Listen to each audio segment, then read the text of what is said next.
सर्वांना आणि आजच्या ह्या दुसऱ्या सत्रामध्ये मी सर्वांचं स्वागत करतो।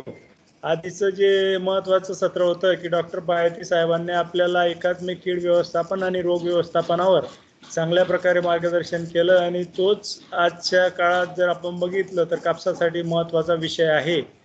परंतु त्याचबरोबर आता पिकाचं व्यवस्थापन, रोगांचं व्यवस्थापन, किडींचं व्यवस्थापन करण्याबरोबर आता जर आपण बघितलं तर नवीन टेक्सटाईल इंडस्ट्रीजमध्ये किंवा नवीन जिनिंग, प्रेसिंग आणि कापड उद्योग जो आहे त्याच्यामध्ये स्वच्छ कापूस आणि चांगल्या प्रतीच्या कापसाला चांगला दर देण्यासाठी हे व्यापारी मंडळी किंवा उद्योजक तयार आहेत आणि त्या दृष्टीने शेतकऱ्यांनी जर काळजी घेतली किंवा वेचणीच्या वेळी, साठवणुकीमध्ये, प्रतवारीमध्ये आणि जिनिंगच्या वेळी जर काळजी घेतली गेली तर चांगल्या प्रतीचा कापूस उत्पादित होऊन त्यांना चांगला बाजारभाव मिळू शकतो। म्हणून हा विषय सुद्धा आता आपल्यासाठी महत्त्वाचा आहे। म्हणून आपण प्रत्येक वेळी जे म्हणतो की कापूस ते कापड अभियान आपल्याला राबवायचं आहे आणि त्याच्यामध्ये हा विषय सुद्धा महत्त्वाचा आहे। तर त्या विषयावर काही फार मोठा विषय हा नाही आहे, परंतु त्याच्यामध्ये जे महत्त्वाचे मुद्दे आहेत त्याच्यावर आपण आज चर्चा करूया। तर वेचणीच्या बाबतीत जर आपण बघितलं तर बऱ्याचशा वेळी कापसाचं पीक जे असतं ते शेतामध्ये साधारण पहिली वेचणी जी असते ती 30 ते 40% बोंड फुटल्यानंतर आपण शेतामध्ये पहिली वेचणी करतो। मग त्याच्यानंतरची दुसरी वेचणी साधारण परत 20-25% बोंड फुटल्यानंतर दुसरी वेचणी करतो आणि उरलेले 30-35% बोंड जे असतात ती शेवटच्या वेचणीमध्ये आपण करतो। तर पहिल्या 2 वेचण्यांमध्ये आपल्याला चांगल्या प्रतीचा कापूस मिळतो आणि शेवटची वेचणी जी असते जवळजवळ त्याच्यामध्ये कवडी किंवा व्यवस्थित न उमललेला कवडी कापूस आपल्याला मिळतो। म्हणून आपण 30 ते 40% बोंड फुटल्यानंतर म्हणजे साधारणपणे पहिल्या वेचणीच्या वेळी पिकाला पाणी देणं बंद केलं पाहिजे। कारण त्याचं कारण असं आहे की पिकाला जर आपण सतत पाणी देत राहिलो तर त्याच्यामध्ये आर्द्रता किंवा मायक्रो एन्व्हायरमेंट तयार होतं आणि त्याच्यामुळे रोग किडींचा प्रादुर्भाव मोठ्या प्रमाणात होतो आणि कापसाची प्रत त्याच्यामुळे खराब होते। पीक संरक्षणावरचा खर्च आपला वाढतो। म्हणून आपल्याला 30 ते 40% बोंड फुटल्यानंतर या पिकाला पाणी देणं बंद केलं पाहिजे। त्यानंतर कापसाची वेचणी जी आहे ती शक्यतोवर सकाळच्या वेळी करणं आवश्यक आहे। कारण की सकाळच्या वेळी हवेमध्ये थोड्याफार प्रमाणात आर्द्रता असते आणि अशा वेळी जर वेचणी केली तर कापसाबरोबर जे पानं असतात, वाळलेले पानं असतात किंवा त्याच्याबरोबर कळ्यांबरोबरच्या ज्या पाकळ्या असतात त्याच्याबरोबर कापसाला चिपकून बरोबर येत नाहीत आणि स्वच्छ कापूस आपण वेचू शकतो। म्हणून कापूस वेचणी करताना जर आपण काळजी घेतली आणि कापूस जर सकाळच्या वेळी वेचणी केली तर त्यामधून आपल्याला स्वच्छ कापूस वेचणीसाठी नक्कीच फायदा होईल। वेचणी करत असताना जर पहिल्या दुसऱ्या वेचणीमध्ये रोगग्रस्त कवडी झालेले आणि पिवळसर कापूस जर आपण वेचला नाही किंवा तो वेगळा वेचला किंवा शेवटच्या वेचणीच्या वेळी वेचला तर तो चांगल्या प्रतीच्या कापसामध्ये किंवा चांगल्या वेचणीच्या कापसामध्ये एकत्र होणार नाही आणि कापसाची प्रत खराब होणार नाही। म्हणून असे रोगग्रस्त, चांगले न उमललेले, कवडी झालेला कापूस किंवा पिवळसर कापूस जो असेल तो वेगळा वेचावा किंवा शक्यतोवर जर पावसामध्ये कापूस सापडलेला असेल किंवा पाऊस पडल्यानंतर जर आपल्याला वेचणी करायची असेल तर अशा वेचणीचा कापूस आपल्याला वेगळा ठेवणं आणि वेगळा साठवणं आवश्यक आहे। तो चांगला पावसामध्ये जर थोडंफार त्याच्यामध्ये आर्द्रता असेल किंवा ओला असेल तर त्याला चांगला वाळवून जर साठवला तर तो पिवळा पडणार नाही किंवा खराब होणार नाही। त्याच्यानंतरच्या वेचण्या ज्या असतात त्या 2 वेचण्या 15 ते 20 दिवसाच्या अंतराने आपल्याला केल्या गेल्या पाहिजेत। पूर्ण परिपक्व, पूर्ण उमललेल्या बोंडातीलच कापूस आपण वेचला पाहिजे की चांगलं उमललेलं असतील, फ्लफी बोंड जे असतील ते पूर्ण उमललेले बोंडामधलाच कापूस आपल्याला वेचणं आवश्यक आहे। आणि वेचणी करत असताना शक्यतोवर प्लास्टिक गोण्यांचा वापर करणं आपल्याला टाळलं पाहिजे। कारण की प्लास्टिक गोण्या ज्या असतात किंवा खताच्या गोण्या ज्या असतात त्याच्यामध्ये आपण कापूस साठवतो किंवा वेचणी करतो तर त्या प्लास्टिकच्या गोण्यांचे जे धागे असतात ते कापसाबरोबर एकत्रित होण्याची शक्यता असते। म्हणून शक्यतोवर प्लास्टिक गोण्यांचा वापर आपण वेचणीसाठी किंवा साठवणुकीसाठी किंवा घरी वाहतूक करण्यासाठी शक्यतोवर करू नये। या शेजारच्या फोटोग्राफमध्ये तुम्हाला देशी कापसाचं चांगल्या उमललेल्या बोंडांचा कापूस दिसेल। तर देशी कापसाच्या बाबतीत मी आपल्याला एकच या बाबतीत सांगेल की देशी कापसाचे बरेचसे वाण जे आहेत की त्या वाणांमध्ये बोल रिटेन्शन जे असतं किंवा बोंडामध्ये कापूस धरून ठेवण्याची क्षमता जी त्याची असते ती कमी असते. कारण की बोंडाची रचना जर तुम्ही बघितली तर देशी कापसामध्ये बोंड जे असतात ते उमलल्यानंतर खालच्या बाजूला त्याचा कापूस असा झुकलेला असतो आणि अमेरिकन वाणांमध्ये जर आपण बघितलं तर त्या वाणांचा कापूस जो असतो तो वरच्या बाजूने सूर्याकडे तोंड करून असा उमललेला असतो. म्हणून या देशी कापसामध्ये बऱ्याचशा वाणांचं जो कापूस आहे त्याच्यामध्ये बोल रिटेन्शन जर चांगलं नसलं तर तो गळून जाण्याची शक्यता असते, जमिनीवर पडून जाण्याची शक्यता असते. म्हणून अशा देशी कापसाचं कापूस वेचणी करताना आपल्याला दक्षता घेणं आवश्यक असतं आणि जास्त दिवसापर्यंत जर कापसाची वेचणी लांबवली तर त्याच्यामुळे नुकसान होऊ शकतं. म्हणून दक्ष राहून देशी कापसाची वेचणी जर वेळेवर केली तर त्याच्यापासून निश्चितच चांगला फायदा मिळतो. त्यामध्ये आपल्या संशोधन केंद्रावरून जे वाण आपण प्रसारित केलेले आहेत फुले GLA 794 आणि फुले GLA 505 यांचं बोल रिटेन्शन जे आहे ते इतर वाणांच्या तुलनेमध्ये चांगलं आहे. म्हणजे अकोल्याचे जे वाण आहेत त्यातल्या त्यात मी म्हणेल की AK7 जो वाण आहे तो उत्पादन चांगलं देतो, त्याच्यापासून चांगलं उत्पन्न मिळू शकतं आपल्याला. परंतु त्याची जर वेचणी लांबली तर त्याचा कापूस जमिनीवर पडण्याची शक्यता किंवा कापूस जमिनीवर गळून पडण्याची शक्यता त्यामध्ये जास्त असते. ती शक्यता आपल्या वाणांमध्ये कमी आहे, त्यांच्यामध्ये बोल रिटेन्शन चांगलं आहे.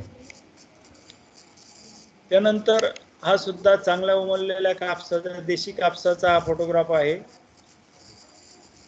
हा सुद्धा देशी कापसाचा चांगल्या उमललेल्या कापसाचा फोटोग्राफ आहे.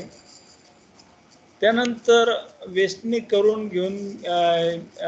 करून झाल्यानंतर आपण जी वाहतूक करतो की शेतामधून घरी नेण्यासाठी आपण बैलगाडीच्या माध्यमातून किंवा ट्रॅक्टरच्या माध्यमातून हा कापूस नेतो. बऱ्याचदा बांधावरून कापूस नेत असताना बांधावरील जे पेटाऱ्या असतात किंवा इतर गवत असतं त्या गवताचे अवशेष त्याला कापसाला चिपकून त्याच्याबरोबर येण्याची किंवा त्याच्यामध्ये मिसळण्याची शक्यता असते.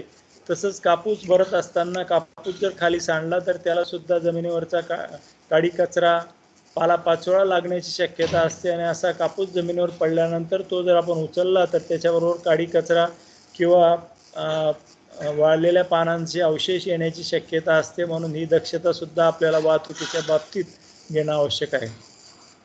त्यानंतर साठवण करत असताना मी सांगितलं की कापसाला बांधावरील गवत व काडी कचरा लागणार नाही याची काळजी घेणं आवश्यक आहे. त्याच्यानंतर वेचणीनंतर जर आपल्याला असं वाटलं की त्याच्यामध्ये आर्द्रतेचं प्रमाण जास्त आहे किंवा त्या वेचणीच्या आधी पाऊस झालेला आहे आणि पूर्ण कापूस आपला शेतामध्ये वाळलेला नाही तर असा कापूस वेचणीनंतर 2 ते 3 दिवस तो चांगला वाळवून घेणं आवश्यक आहे आणि त्याच्यानंतर प्रत्येक वेचणीचा कापूस वेगळा व जातवार साठवणं आवश्यक आहे. बऱ्याचशा वेळी साठवणुकीची सुविधा आपल्याकडे किंवा शेतकऱ्याकडे नसते. म्हणून प्रत्येक वेचणीचा कापूस वेगळा किंवा जातवार साठवणं जरी शक्य नसलं तरी चांगल्या वेचण्यांचा म्हणजे पहिल्या 2 वेचण्यांचा कापूस आपण वेगळा ठेवणं आवश्यक आहे आणि नंतरची शेवटची वेचणी जी असेल तिचा कापूस वेगळा ठेवणं आवश्यक आहे. जातवार जरी आपण कापूस साठवू शकलो नाही कारण की बऱ्याचशा वेळी काय होतं की एकच शेतकरी रिस्क नको म्हणून 2-2, 3-3, 4-4 प्रकारचे वाण किंवा वेगवेगळ्या कंपन्यांचे वेगवेगळे वाण आपल्या शेतामध्ये लावत असतात आणि वेचणी करत असताना सर्व वाणांची एकत्रित वेचणी करतात. साधारणपणे अमेरिकन संकरित बीटी वाण जे बाजारामध्ये उपलब्ध आहेत त्याचे धाग्याचे गुणधर्म जर आपण बघितले तर साधारणपणे सर्व प्रकारचे वाण हे जे आहेत ते लांब धाग्याचे वाण आहेत किंवा त्यांची धाग्याची लांबी जी आहे ते लांब धाग्याच्या वर्गवारीत मोडते आणि साधारणपणे मायक्रोनियर किंवा त्याचं जिनिंग पर्सेंटेजही सर्व साधारणपणे सारखं आहे. म्हणून 2-3 प्रकारचे वाण अमेरिकन संकरित वाण लावलेले असतील आणि ते एकत्रित साठवले तरी त्यापासून फारसं नुकसान किंवा त्याची प्रतवारी फारशी खराब होणार नाही. परंतु देशी कापूस किंवा देशी सुधारित वाण किंवा देशी संकरित वाणाचा कापूस जर आपण लावलेला असला तर त्या वाणांचे कापसाचे गुणधर्म जे आहेत किंवा धाग्याचे गुणधर्म जे आहेत ते मध्यम लांबीचा तो कापूस आहे. त्याच्यामध्ये त्याचं मायक्रोनियर जे ते जास्त असतं म्हणजे तो जाडाभरडा प्रकारचा असतो आणि तो जर लांब धाग्याच्या कापसामध्ये मिसळला तर त्याच्यामुळे त्या रुईची किंवा त्या कापसाची प्रतवारी खराब होण्याची शक्यता असते. म्हणून आपण जातवार साठवावा असं जरी म्हणत असलो तरी स्पेसिसच्या दृष्टिकोनातून देशी वाण आणि अमेरिकन वाण हे आपण वेगवेगळे साठवणे आवश्यक आहे. साठवणूक करताना ते स्वच्छ व मोकळ्या जागी, जिथे हवेशीर जागा असेल अशा ठिकाणी त्याची साठवणूक करणं आवश्यक आहे. त्याच्यावर धूळ जाणार नाही, धूर येणार नाही, उंदीर किंवा आग यापासून कापसाचं संरक्षण करणं आवश्यक आहे. बऱ्याचशा वेळी दिवाळीच्या कालावधीपर्यंत आपल्याकडे कापूस साठवलेला असतो आणि बऱ्याचशा वेळी फटाके उडवल्यानंतर आगीपासून किंवा फटाक्यामुळे आग लागण्याच्या घटनासुद्धा आपल्याकडे बऱ्याचशा वेळी होतात आणि त्याच्यामुळे शेतकऱ्याचं नुकसान होतं. म्हणून सुरक्षित जागी जर कापूस साठवलेला असला आणि त्याचं व्यवस्थित संरक्षण केलं तर होणारं नुकसान आपण टाळू शकतो. हा बघा, बऱ्याचशा याच्यामध्ये वाळलेला पालापाचोळा त्याच्यामध्ये चिपकून आलेला आहे आणि कापसाची प्रत त्याच्यामुळे खराब झाली. बराचसा कवडी कापूससुद्धा याच्यामध्ये आहे. म्हणून अशा प्रकारचा कापूस जर आपण बाजारामध्ये नेला तर त्याच्यापासून आपल्याला चांगला बाजारभाव मिळत नाही. म्हणून योग्य साठवणूक योग्य प्रकारे करणं त्याच्यासाठी आवश्यक आहे. त्यानंतर विक्रीला नेताना सुद्धा प्रत्येक वेचणीचा कापूस वेगळा आणि जातवार विक्रीसाठी नेणं आवश्यक आहे. शक्यतोवर ओलसर कापूस विक्रीसाठी नेऊ नये. हा मुद्दा जरा मी सांगतोय, परंतु हा आपल्या दृष्टिकोनातून वादग्रस्त होऊ शकतो किंवा आपल्याला त्याच्यातून वेगळं पण जाणू शकतं. कारण की बऱ्याचशा वेळी आपण बघतो की शक्यतोवर कापसाची विक्री जी असते ती व्यापारी घरी येऊनच जी खेडा खरेदी असतात त्या माध्यमातूनच आपल्याकडे बऱ्याचशा वेळी कापसाची विक्री करत असतात किंवा व्यापारी खेड्यामध्ये घरोघर जाऊन त्यांच्याकडून कापसाची खरेदी करत असतात. ती खरेदी केल्यानंतर ट्रकमध्ये भरतानाचं चित्र जर आपण बघितलं असेल की त्या कापसावर ते व्यापारी भरमसाठ पाणी मारतात, कापूस ओला करतात आणि दाबून दाबून त्या ट्रॅक्टरमध्ये किंवा ट्रकमध्ये तो कापूस जास्तीत जास्त भरण्याचा प्रयत्न करतात. आणि आपण सांगतोय किंवा मी सांगतोय की ओलसर कापूस विक्रीसाठी नेऊ नये. आणि व्यापारी नेतात तेव्हा त्याच्यावर पाणी मारतात, खूप मोठ्या प्रमाणावर पाणी मारतात आणि त्याच्यामधून कापसाचं वजन वाढावं हा त्यांचा हेतू असतो. आपल्याकडून कोरडा कापूस ते मोजून घेतात आणि ट्रकमध्ये भरल्यानंतर त्याच्यावर पाणी मारतात आणि तो ज्या ठिकाणी विक्रीसाठी नेतात त्या ठिकाणी जाईपर्यंत त्याच्यामध्ये ठराविक ओलावा त्याच्यामध्ये असतो आणि त्याच्यामुळे वजन वाढलेलं असतं, म्हणून त्यांचा फायदा होतो. परंतु तो तात्पुरता फायदा, बरेचसे जे छोटे मोठे व्यापारी असतात त्यांचा तात्पुरता फायदा करण्यासाठी अशा प्रकारचं पाणी कापसावर मारतात. ते केव्हाही समर्थनीय नाहीच, कारण की त्याच्यामुळे कापसाची प्रत खराब होण्याची शक्यता असते.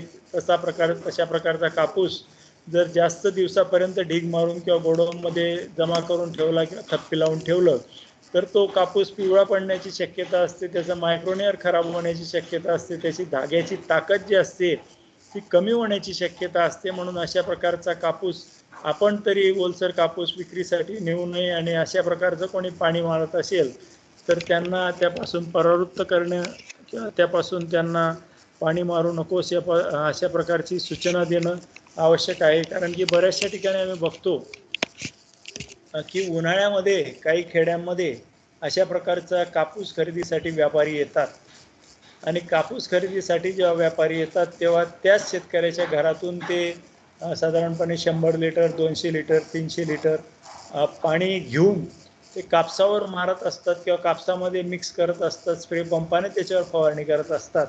म्हणून बऱ्याचशा खेड्यांमध्ये उन्हाळ्याच्या दिवसामध्ये पाण्याची कमतरता असते. म्हणून बऱ्याच खेड्यांमध्ये शेतकरी सांगतात की तुम्हाला आम्ही कापूस देऊ पण त्याच्याबरोबर तुम्हाला पाणी मिळणार नाही. म्हणून अशा प्रकारची जर उपाययोजना केली तर तो कापूस खराब होणार नाही किंवा त्याची प्रत खराब होणार नाही, या दृष्टीने आपल्याला प्रयत्न करणं आवश्यक आहे. शेवटचा वेचणीचा कापूस वेगळा व सर्वात शेवटी वेगळा नेऊन तो वेगळा विक्रीसाठी न्यावा. तो एकत्रित करू नये, कारण की तो जर एकत्रित केला तर सर्वच कापसाची प्रत खराब होऊन आपल्याला बाजारभाव मिळणार नाही. आपण असं सांगितल्यानंतर शेतकरी साहजिकच एक प्रश्न विचारू शकतील की सर्व प्रकारचा कापूस जो असतो किंवा कुठल्याही प्रकारचा क्वालिटी न बघता व्यापारी त्याला भाव देतात.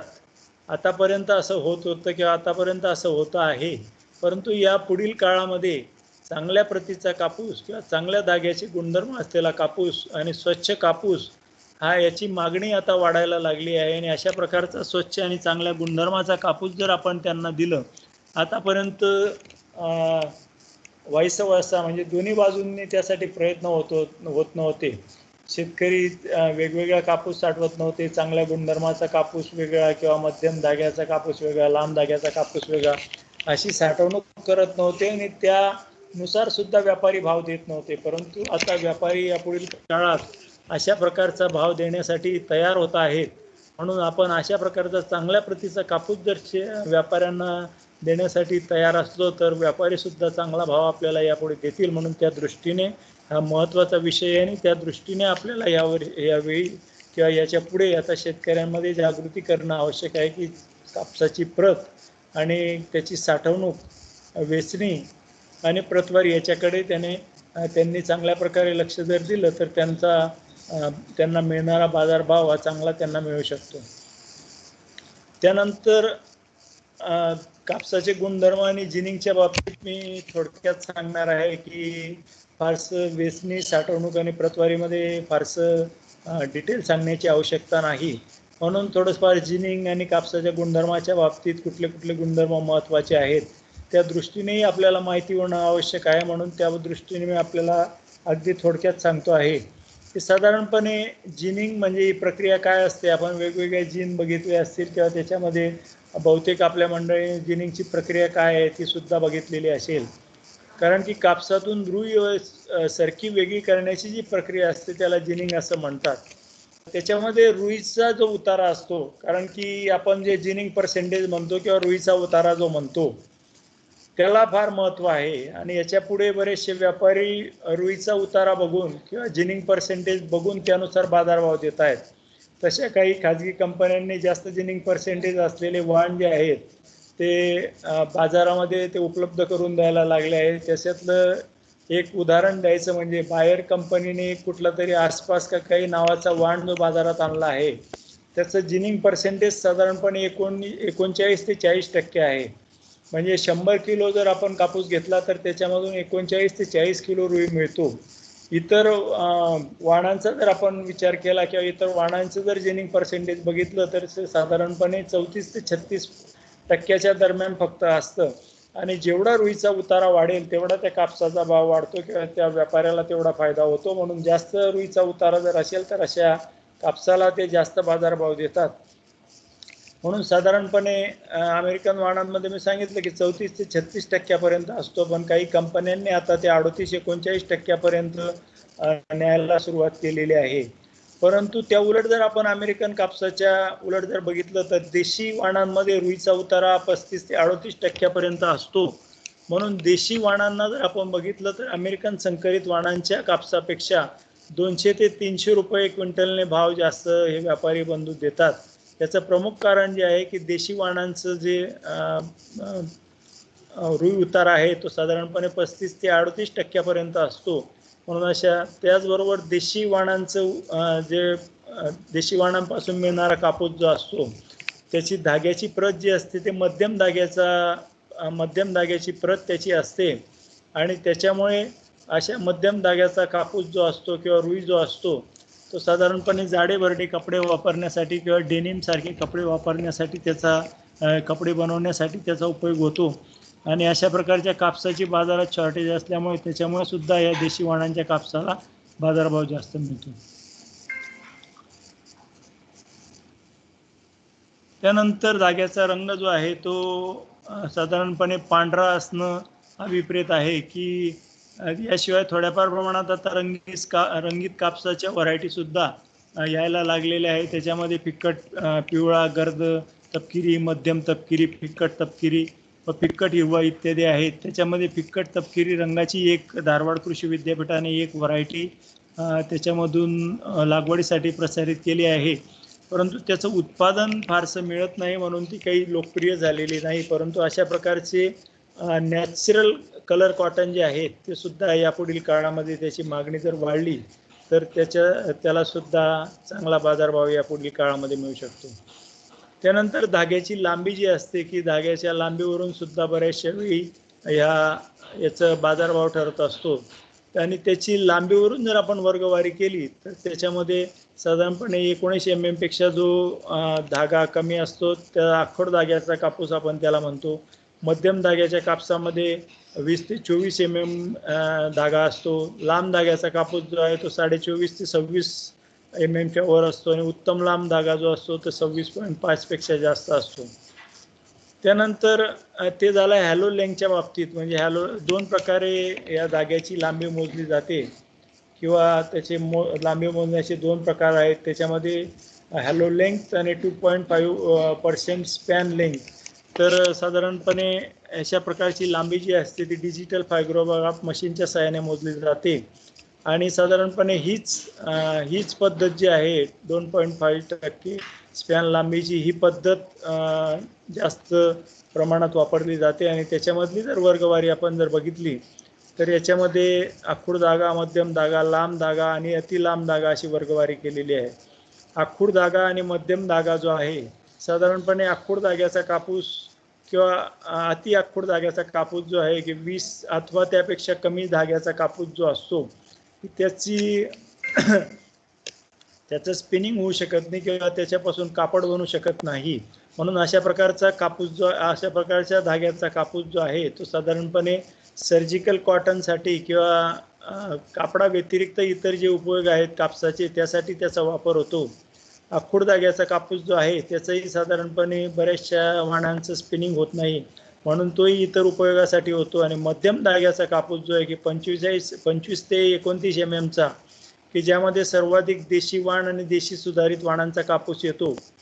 त्यानंतर लांब धागा जो आहे 29.5 mm ते 32.5 mm की याच्यामध्ये आज जे आपण सर्व अमेरिकन संकरित बीटी वाण लावतो की यांच्या धाग्याची लांबी साधारणपणे 29.5 ते 32 mm आहे.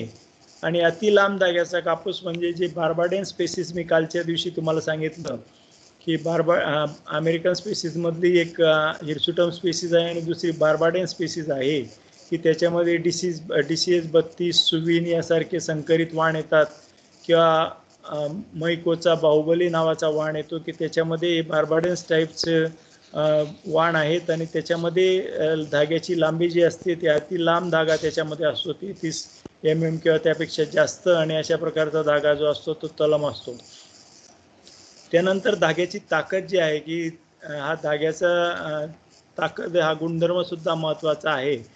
कारण की मॉडर्न प्रकारच्या जीन जे आहेत किंवा वेगाने ज्याच्यामध्ये सूत कताई होते किंवा धागा काढला जातो त्याच्यामध्ये धाग्याची ताकद जर चांगली असली तर धागा तुटत नाही. म्हणून धाग्याची ताकद हा गुणधर्म सुद्धा महत्त्वाचा आहे. त्याचबरोबर धाग्याचा तलमपणा जो आहे हा गुणधर्म सुद्धा फार महत्त्वाचा आहे. तुम्ही कापूस घेताना व्यापाऱ्यांना जर बघितलं असेल तर साधारणपणे 2 हातामध्ये कापूस घेऊन ते आधी असा ओढून बघतात दोन्ही हातांनी आणि त्याच्यानंतर 2 बोटांमध्ये त्याची अशी चाचपणी करतात किंवा सरकी काढून बघतात की त्याच्यामधून ते रुईचा उतारा, ढोबळमानाने रुईचा उतारा, त्याची ताकद आणि धाग्याची लांबी आणि धाग्याचा तलमपणा त्यांच्या अनुभवी हातांनुसार ते त्याच्यामधून जज करू शकतात किंवा त्याच्यामधून त्याची चाचपणी करू शकतात आणि त्याच्यानुसार ते बाजारभाव देतात. म्हणून धाग्याचा तलमपणा सुद्धा महत्त्वाचा आहे. जेवढी धाग्याची लांबी जास्त तेवढा त्याचा तलमपणा जास्त. म्हणजे अति लांब धाग्याचा कापूस जो असतो तो त्याचा तलमपणा जास्त असतो किंवा त्याच्या रुईचा तलमपणा जास्त असतो आणि त्याच्यापासून उच्च प्रतीचं जे कापड असतं किंवा कापसाचे कापड जे असतात तलम कापसाचे कापड जे असतात ते बनवण्यासाठी अति लांब धाग्याचा कापूस आणि तलमपणा असलेला कापूस त्याच्यासाठी उपयोगात आणला जातो. आणि जेवढा आखूड धागा तेवढा तो कोर्स असतो किंवा जाडाबरडा असतो, त्याचा तलमपणा कमी असतो. म्हणून अशा प्रकारचा कापूस जो असतो की जाडेबरडे कपडे जे आहेत डेनिम सारखे किंवा जीन सारखे कपडे जे आहेत ते कपडे बनवण्यासाठी किंवा लांब धाग्याच्या कापसामध्ये मिक्सिंग करता हा आखूड धाग्याचा कापूस किंवा मध्यम धाग्याचा कापूस वापरला जातो. त्यानंतर धाग्याची पक्वता सुद्धा महत्त्वाची आहे. धागा जर पक्व असला तर त्याची ताकद चांगली असते, त्याच्यामध्ये चांगला तलमपणा असतो. म्हणून धाग्याची मॅच्युरिटी जी आहे किंवा त्याची पक्वता जी आहे ती चांगलं असणं आवश्यक आहे. त्यानंतर सर्वसाधारण कापसाच्या गुणवत्तेचं महत्त्व लक्षात घेता चांगल्या प्रतीसाठी खालील गोष्टी आपल्याला कटाक्षाने पाळणं आवश्यक आहे. म्हणून कापूस उत्पादन घेताना चांगले गुणधर्म असलेले वाण पेरणीसाठी वापरणं आपल्याला आवश्यक आहे. आणि अनेक प्रकारचे वाण जर एकत्र करून आपण जर त्याचे बाजारामध्ये आपण जर विकला तर त्याच्यापासून त्या धाग्याची किंवा त्या रुईची प्रत चांगल्या प्रकारे येत नाही. म्हणून आपण एक गाव एक वाण ही संकल्पना आता याच्या पुढे या वर्षापासून राबवतो आहे की जेणेकरून एकाच प्रतीचा एकाच धाग्याचे गुणधर्म असलेला आणि चांगल्या प्रतीचा कापूस एकाच गावामधून व्यापाऱ्याला जर मिळाला तर त्याला त्याच्यापासून चांगल्या प्रतीचा रुई त्याच्यापासून मिळू शकतो आणि शेतकऱ्यालाही 2 पैसे बाजारभावाच्या रूपाने जास्त मिळू शकतात. म्हणून एक गाव एक वाण या संकल्पनेमध्ये जरी गुलाबी बोंडअळीचा प्रादुर्भाव कमी होणं किंवा गुलाबी बोंडअळीचा प्रादुर्भाव होऊ नये ही त्यासाठी संकल्पना आपण राबवतोय. त्याचबरोबर हे सुद्धा त्याच्यामध्ये महत्त्वाचं आहे की चांगल्या गुणधर्माचे वाण जे असतात ते त्याचं विपणन चांगल्या प्रकारे होईल. त्यानंतर बोंड भरताना पाण्याचा ताण पडू न देणं आवश्यक आहे. कापसाचं बोंड अळीसारख्या किडीपासून संरक्षण करणं आवश्यक आहे, कारण की त्याची कवडी जर झाली तर त्याची प्रत खराब होते किंवा बोंडअळीने जर त्याच्यामध्ये खाल्लेलं असलं त्याची विष्ठा पडलेली असते तर रुईची प्रत खराब होते. त्यानंतर कापसाची वेचणी शक्यतो सकाळी किंवा संध्याकाळी जर केली तर मी आधी सांगितलं की त्याच्यामध्ये त्याच्याबरोबर वाळलेली पत्ती किंवा कचरा काडी कचरा त्याच्याबरोबर येत नाही आणि कापसाची प्रत खराब होत नाही. प्रत्येक वेचणीचा कापूस जर वेगळा साठवला तर त्याची क्वालिटी किंवा त्याची प्रत चांगल्या प्रकारे राहते. साठवणुकीच्या वेळी किंवा विक्रीच्या वेळी जर कापसावर पाणी मारलं नाही तर त्याची प्रत चांगली राहते. अपक्व कापूस जो आहे किंवा अपूर्ण उमललेला कापूस किंवा अपक्व कापूस जर आपण वेचणी केला तर त्याची प्रत खराब होते. त्याच्यामध्ये जाग्याची ताकद, जाग्याचा तलमपणा योग्य प्रकारे नसतो, जाग्याची पूर्णपणे वाढ झालेली नसते.